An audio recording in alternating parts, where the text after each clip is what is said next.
Hola mis queridos amigos, nuevamente con ustedes, su doctor Tigre, el que ronca en esta negra noche neoliberal latinoamericana, sudamericana, ecuatoriana, su consejero de internautas que hoy día les va a llamar a reflexión sobre los candidatos que tenemos para las próximas elecciones de Ecuador. Sabemos ya, como hemos analizado, que en América Latina es el continente más desigual y violento del mundo. Las cosas no andan bien, peor después de la pandemia, pero para muestra un botón, Ecuador. Tenemos 17 candidatos a las elecciones. Para todos nos está claro que hay que buscar con palito de romero cuál no es el carroñero rapaz que viene por lo que queda de Ecuador después de la pandemia, el mal gobierno de Lenín Moreno y la crisis económica que estamos soportando. Son buitres que vienen por la carroña, por lo que queda de nosotros. ¿Y cómo llegamos a tener un país donde los candidatos que los vemos ahí delante de nuestros ojos no representan a lo mejor de nosotros, sino precisamente a lo peor de nosotros? Lo mejor de nosotros hoy lo descubrimos en la selección de fútbol de Ecuador y son afroesmeraldeños. Lo mejor de nosotros lo descubrimos en las competencias de ciclismo con Carapaz y son indígenas y amazónicos. Lo mejor de nosotros lo descubrimos esta semana en un boxeador esmeraldeño que llegó a ser campeón mundial de boxeo en el peso pesado. Bueno, ¿dónde está lo mejor de nosotros en la crema innata de nuestra inteligencia? ¿Dónde están los mejores ecuatorianos? Pues evidentemente no están en Ecuador, porque Ecuador preparó a su población, la educó y la formó para desarrollar actividades científicas, actividades artísticas que requerían una gran infraestructura, una gran inversión. Y el Estado ecuatoriano no tenía laboratorios para sus científicos, lugares donde se hagan películas, centrales fílmicas como Hollywood, ni teníamos un Silicon Valley. Todos nuestros cerebros que los mandamos a preparar recién desde la época de Rafael Correa, 20.000 brillantes estudiantes, aquí viven la angustiosa situación de no ser nadie, porque en Ecuador ser desempleado es ser nadie. Y para ser nadie en su propia tierra, se han ido. Entonces, ¿dónde están los que pueden ser los candidatos para la presidencia? Pues lo vemos salir del mismísimo basurero. ¿Y cuál es el basurero que tenemos en Ecuador? El basurero que tenemos en Ecuador se llaman partidos políticos. Y los partidos políticos son en sí la mismísima deposición de nuestra historia nacional. Los partidos políticos en Ecuador han sido y siguen siendo lo peor de lo peor que existe dentro de la organización social. Los sindicatos, por lo menos, tienen la capacidad de escoger a un sindicalista, a un presidente, a un directorio, que todos han podido constatar que tiene méritos. Las organizaciones campesinas también han hecho eso. Pero los partidos políticos son inversiones de un millonario, un grupo de amigos del chupe, de farra y de sexo que se reúnen para ver cómo se toman el poder.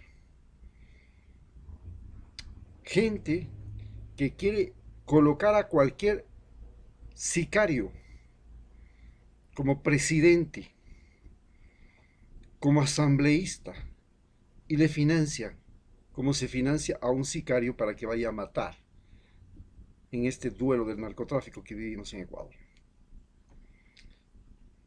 ¿Qué son los partidos políticos? Ya desde la época de Simón Bolívar son el motivo de toda la desgracia desde la Gran Colombia de los países latinoamericanos. Pero ¿cómo llegamos a tener esta calidad humana en nuestro territorio? ¿Y por qué nosotros terminamos siendo un país desarrollado, subdesarrollado, cuando somos el más rico país por kilómetro cuadrado del mundo? No solo en la biodiversidad, sino que tenemos la mayor cantidad de agua por kilómetro cuadrado, la mayor cantidad de vegetación por kilómetro cuadrado, la mayor cantidad de oxígeno por kilómetro cuadrado y la mayor cantidad de minerales por kilómetro cuadrado. Tenemos el océano más rico del mundo, porque tenemos la corriente de Humboldt y la corriente del Niño que confluyen aquí. Y ellas, cada una trae una enorme biodiversidad. ¿Cómo es posible entonces extender que seamos uno de los países más pobres y conflictivos e inestables de América Latina? Esto se debe al proceso mismo de la evolución humana. La gente, los seres humanos que crecieron en climas cálidos, húmedos, como la costa ecuatoriana, la Amazonía, no desarrollaron lenguaje escrito, la rueda, la ganadería, ni una agricultura extensiva. Entonces, todo esto nos lleva a entender por qué no desarrollaron aquella gente de nuestra costa ecuatoriana ni de nuestra Amazonía una cultura donde haya escritura, donde haya construcciones, que sí, por ejemplo, lo desarrollaron los mayas, que estaban en un clima también cálido y húmedo, y que no pasó eso con la gente de los Andes. En los Andes sí tuvimos la cultura de los incas, y aunque no tuvimos escritura, tuvimos centros urbanos, tuvimos carreteras. Pues lo que se desarrolló, la forma como se desarrolla la costa ecuatoriana y la Amazonía, es a partir del siglo XX, cuando nos convertimos en exportadores de cacao, luego exportadores de banano, de camarón y ahora de pescado. En ese momento nosotros desarrollamos una cultura que es la que nos asesina y nos mata. La cultura del oportunismo, la cultura del boom. Y hasta tenemos un partido político que se llama Creando Oportunidades, donde el oportunismo se volvió religión. Y ser oportunista significa, en nuestros países donde hay abundancia, ser pícaro, pillo, ladrón. Y se creó esta conciencia del oportunismo. El abogado está esperando al cliente al cual le va a defender, pero le puede sacar el 30% de todos los bienes que tenga si lo defiende. Eso se llama oportunismo.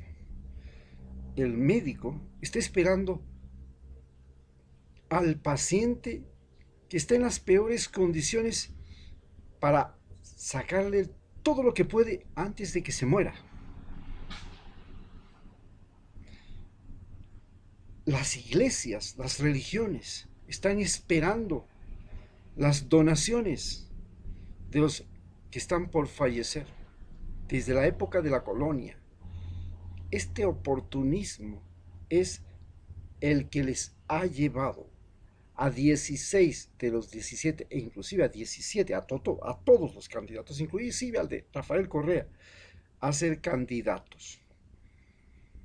Es porque Rafael Correa no tiene un candidato que haya sido un líder, que haya sido un premio Nobel, un brillante estudiante, un magnífico individuo, un ciudadano sol reconocido, un gran deportista. No, es un desconocido que él, solo Rafael Correa, puede decir que tiene méritos, porque los demás no sabemos cuáles han sido los méritos de él, y que confiamos en que no se vuelva a equivocar como se equivocó con Lenín Moreno.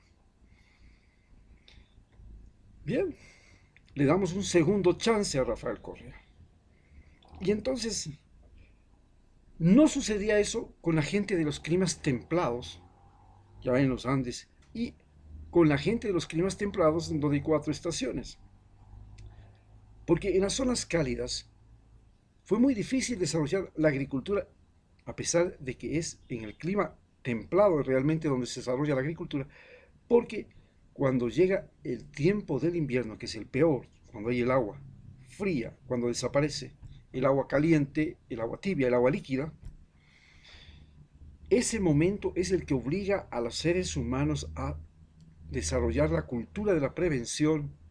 Entonces, ok, para el frío hacen trajes, para el frío hacen casas, para el frío hacen conservas, para el frío preparan la carne, salan la carne, para el frío, esos momentos en los que no hay nada. Esto es lo que empujó a los seres humanos a desarrollarse más en los climas templados, y ahora la gente de los climas templados es la explotadora de los recursos de la gente de los climas tropicales cálidos como nosotros, como el Congo belga, como la Amazonía, donde no se pudo dar este gran desarrollo de la inteligencia humana. Dadas estas condiciones de la evolución de la sociedad humana, nosotros ahora nos enfrentamos a la realidad de que nuestros candidatos para las próximas elecciones siguen siendo que abogados, que sacerdotes, ahora ya se han incluido los economistas que son medio científicos, no son científicos. No existe un científico, no existe un técnico, no existe un genio de las computadoras. En Estados Unidos sí hubo candidatos para eso. ¿Y por qué? Porque la sociedad, a cómo va, se ha dado cuenta que los hijos de los reyes a veces salen cretinos y no vale la pena tener un rey y su sucesión como gobernantes. Que tampoco los grandes sacerdotes que ni siquiera tienen hijos valen la pena para gobernar los países, porque no admiten algo que esté fuera de la religión, no admiten a la ciencia, no admiten que Dios no hizo al mundo. Y ese es el principal punto de partida de la crisis. Y luego tenemos que hemos tenido una gran época de la humanidad donde los humanistas, sociólogos, literatos, escritores, periodistas, todos los que manejan las relaciones humanas, la sociedad humana, han logrado ser gobierno. Pero estamos entrando a un momento, como hemos visto en esta pandemia, que los científicos, que los técnicos, que los investigadores, con sus máquinas, son las que comienzan a decirnos qué hacer y cómo salir de los problemas y cómo gobernar. Ya en los ejércitos comenzamos a ver que los drones son mejores soldados que los soldados a pie, porque los drones no se atontan, no se ofuscan cuando el compañero muere, cuando hay una mina. No, están programados y hacen lo que tienen que hacer con una exactitud extraordinaria. Nosotros posiblemente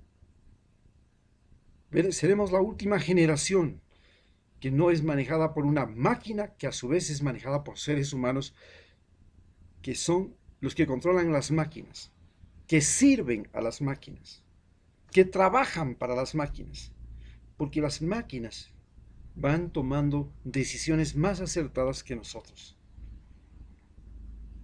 Y claro, los científicos y los técnicos que están detrás de esas máquinas serán los que finalmente nos gobiernan.